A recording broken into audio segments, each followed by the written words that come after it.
C'est un échantillonnage. Ce qu'on a prévu dans...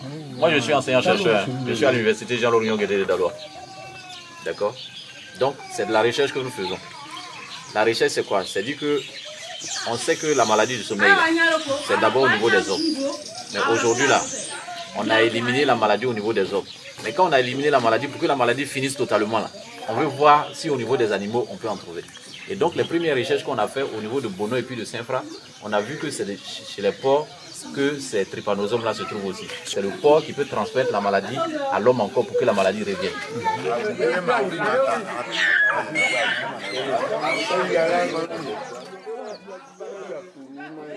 L'Organisation mondiale de la santé a validé en décembre 2020 l'élimination de la trypanosomose humaine africaine comme problème de santé publique en Côte d'Ivoire.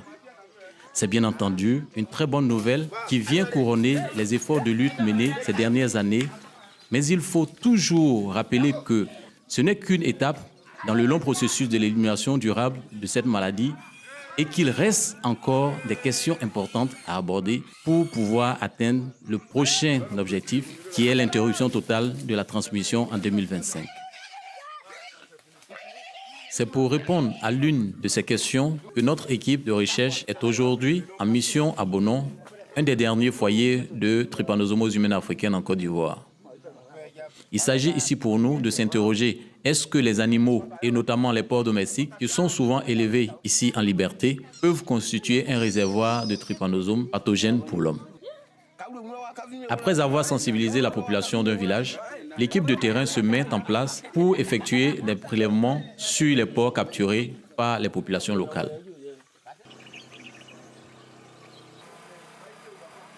Le sang prélevé par le vétérinaire est utilisé pour faire des tests diagnostiques qui permettent de détecter la présence de trypanosomes directement sur le terrain.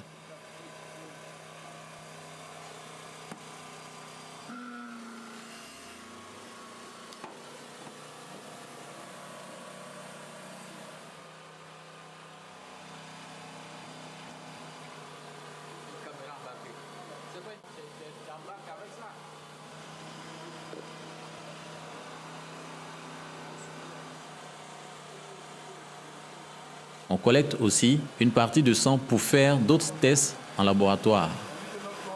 Et pour ça, on utilise notamment les souris qui sont élevées dans l'animalerie de l'Institut Pierre Richer de Boaké.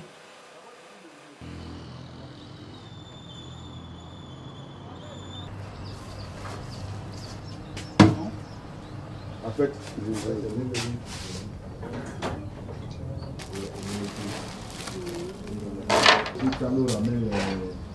la première souris.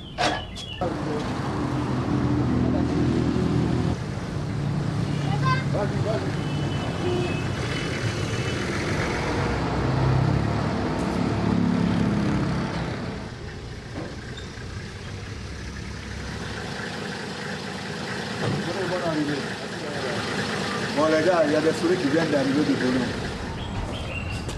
Ça va bien passé? Oui, c'est très bien passé. Ça va. Et ici? Ouais, ça va.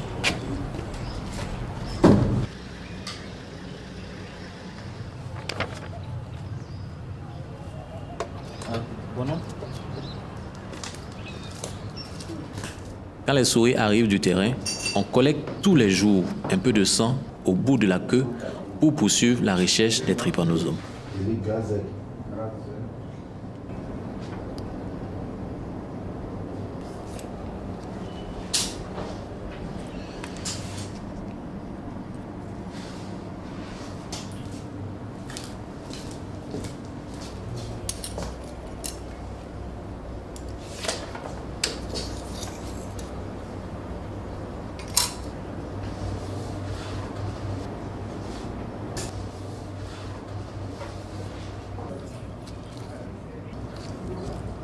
Dès que des trypanosomes sont détectés, on en purifie une partie pour la caractériser génétiquement et on en congèle une autre partie dans l'azote liquide pour la conserver pendant des années afin de l'étudier avec de nouveaux outils plus performants.